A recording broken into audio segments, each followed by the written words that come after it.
Sus inicios de la enseñanza en el pasado se apoya en gran parte en el dominio del tiempo histórico, siendo este un recurso gráfico que sirve como comprensión al distinguir sucesiones y cambios de hechos educativos.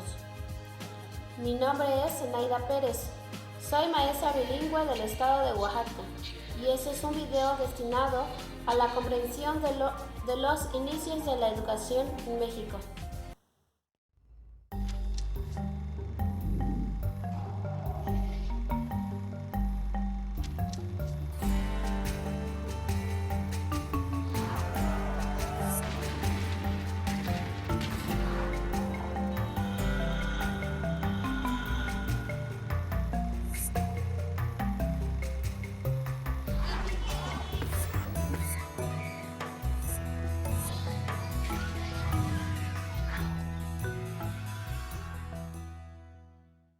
La educación da inicio desde la época prehispánica, abarcando periodos importantes desde nuestra historia, pues se le llama México prehispánico al periodo histórico comprendido antes de la llegada de los españoles. En nuestro territorio mesoamericano florecieron varias civilizaciones con variaciones en su lenguaje, donde cada una de ellas dejaron constancia de su alto nivel de desarrollo junto con innumerables construcciones, registros y códices, algunas con información educativa de cómo fueron sus ideas en esta rama de la enseñanza, donde aparecen los primeros textos, estelas o dibujos grabados, pinturas en las piedras o incluso monumentos. En estos aparecían no solo la historia de los grandes hombres y culturas, sino también la vida cotidiana de la comunicación entre la gente. Los inicios de la educación comenzaron con la transformación del saber, por medio de la manera de convivir en la sociedad. En este caso, la transmisión se hace en el marco de la familia. ¿Cómo es que comienza la educación en la época prehispánica? Aquí es donde comienza el camino a recorrer por parte de los niños, donde los preparaban para la vida en esa época. A los varones los hacían que adquirieran destreza en el combate, la caza, la agricultura y la construcción. A las mujeres las preparaban para la atención familiar, elaboración de alfarería y una de cada 10 para ser parteras. En este largo proceso de la historia se generaron todas las cosas que nos rodean: invenciones, conocimientos, creencias religiosas, instituciones y problemas. Los conocimientos y la cosmogonía de los pueblos originarios habían sido heredados de una generación a otra durante siglos, pues por las inscripciones en algunas estelas. Sabemos que habían desarrollado grandes conocimientos matemáticos y calendarizados. Las poblaciones indígenas, además de heredar el oficio de los padres, los varones eran preparados para distintas actividades que incluían el sacerdocio, la milicia, y estas enseñanzas eran impartidas por 2 escuelas, las cuales eran el Calmecac y el Tepuzcali. Esas 2 escuelas estaban destinadas para que estudiaran los hijos de los nobles, donde salían preparados los futuros administradores, políticos, sacerdotes y militares, en donde seguía una rigurosa disciplina en su educación. Sus actividades cotidianas se basaban en sus propias elaboración de alimentos, al igual eran preparados en la interpretación de los códices, lecturas de literatura y filosofía, además de practicar danzas y cantos. Una gran distinción que tenían estas 2 escuelas eran profundamente religiosas, pero al igual eran preparados para varias actividades en combate. A cada joven les enseñaban la fabricación de distintos productos, entre ellos la tinta, los pigmentos, el estuco que se elaboraba sobre la piel.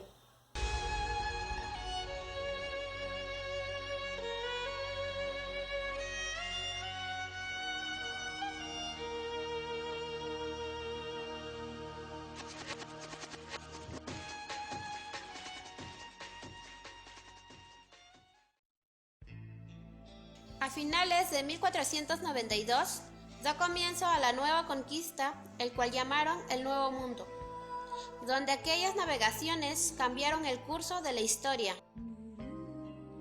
Los inicios de la educación en México no solo fue la importación de la enseñanza de los modelos europeos a un nuevo territorio, sino que implicó la asimilación, adaptación e interpretación de estos modelos a una realidad distinta. En unos cuantos años, la corona española logró la conquista de los nuevos territorios, donde en 1521 las tropas al mando de Hernán Cortés vencieron al imperio indígena. A partir de entonces comenzó un acelerado proceso de la enseñanza, de la evangelización, aculturación y mestizaje. Esta es la historia de cómo la educación jugó un papel fundamental en el proceso de la colonización del Nuevo Mundo. En esa época hubo un proceso del cual la enseñanza se idolatraba por creencias evangélicas, civilizando en obligación a cambios de vida forzosos en beneficio del Imperio español. Existieron varias enseñanzas en donde a los niños les inculcaban la adoración a dioses ajenos a sus creencias. Pues al tomar fuerza como acto simbólico, en 1521, el capellán de Hernán Cortés oficializó la primera misa, en donde 2 años después comenzaron a llegar los primeros misioneros, que con su labor evangelizador ayudarían a consolidar la dominación en la Nueva España, la conversión a la doctrina cristiana. Era prioridad educativa, pues en esta etapa instruir a las antiguas élites indias serviría para apoyar esa causa. Pero los conquistadores, su principal expectativa fue la enseñanza del idioma español.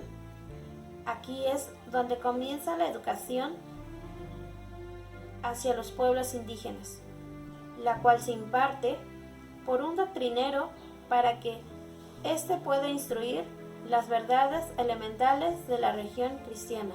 La evangelización consistieron principalmente en enseñar el catecismo a los niños y niñas indígenas, en construcciones improvisadas, donde más adelante se construirían los primeros templos, iglesias y conventos. Aquí es donde los indígenas aprendían a puertas abiertas por medio de escritos la religión cristiana, en donde su método de enseñanza es por medio de material didáctico, como láminas con imágenes.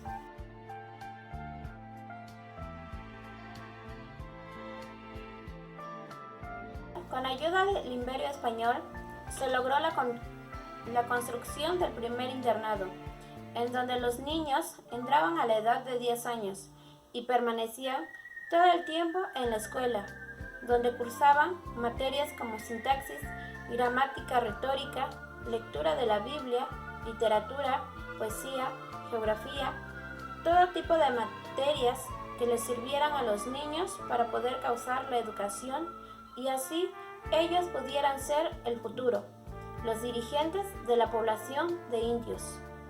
La educación en 1810, durante el periodo postindependiente, la cual se proclamó, donde los pueblos de la monarquía se establecían escuelas de primera letra, en las que les enseñaban a los niños a leer, escribir y contar.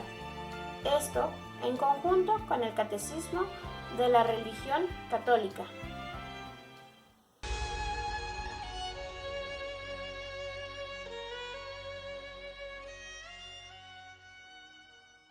En 1867, tras la victoria definitiva de Juárez, se promulgó la Ley Orgánica de Institución Pública.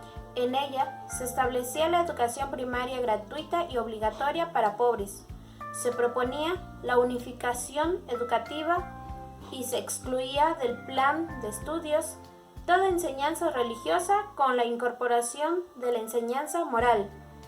Posteriormente, surge la evolución educativa, donde a través de los años, institutos en zonas urbanas siguen creciendo un 2%, y en zonas rurales la educación continúa careciendo de atención, pues de 1910 a 1917 la educación tuvo un escaso desarrollo pese a las grandes dificultades económicas, donde crearon escuelas y ampliaron la plantilla de profesores. Aquí es donde el Congreso prohibió el clero y las asociaciones religiosas de organizar o dirigir escuelas de educación primaria.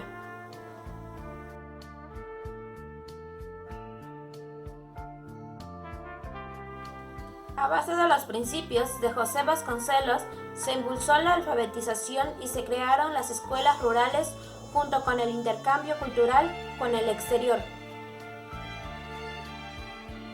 En el sexenio de Lázaro Cárdenas, entre los años de 1940, fue modificado el artículo 3 constitucional para dar lugar a la enseñanza socialista y en donde impulsó con más fuerza la educación rural. Fundó el Departamento de Asuntos Indígenas. A partir de los 90 al 2000, destacaron programas compensatorios en relación a la educación indígena y comunitaria. Aquí es donde a través de un modelo educativo se consideró su lengua y su cultura como componentes principales de su educación a todos los niños de comunidades rurales. Por eso se plantea una educación inicial indígena, bilingüe, intercultural y flexible, donde tome como punto de partida las prácticas de crianza de cada cultura. Como maestros rurales, nuestro principal objetivo es brindar una atención educativa oportuna, que estimule su desarrollo y potencie sus capacidades. Durante la educación indígena es necesario enriquecer su proceso de socialización, en conjunto con los usos y fundaciones de su lenguaje, al igual ampliar su vocabulario, aprender a convivir y compartir trabajos individuales y colectivos. Nosotros, como docentes, brindamos esta orientación educativa a través de pláticas, cursos y talleres a los niños y niñas de estas comunidades, las cuales pueden ser tema de salud, higiene, alimentación, cuidado del medio ambiente, etc. ¿Cuáles son las carencias que atraviesa la educación indígena? Sería extenso el tema a tocar sobre las carencias que tiene en las enseñanzas de los niños, pero las principales son las necesidades básicas que necesita la institución, desde sillas incompletas, aulas de carrizo, hasta falta de materiales educativos y carencias de agua, etc. Aquí es donde la enseñanza a los niños se debe efectuar con los recursos que se tengan, incluso proporcionar más de lo que se tiene. Por ejemplo, proporcionar más atención después del horario de clase a los niños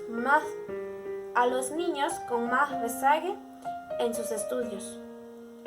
Compra de material didáctico para una mejor comprensión por parte de los alumnos. Visitas domiciliarias para motivar tanto a los niños como a los padres de familia. Motivación en el aprendizaje, respetando su lenguaje materno. Enseñar por medio de ejemplos que sean con dibujos, láminas ilustrativas o videos, pero sobre todo tener amor y comprensión a esta profesión tan hermosa, pues todos los niños tienen derecho a la educación.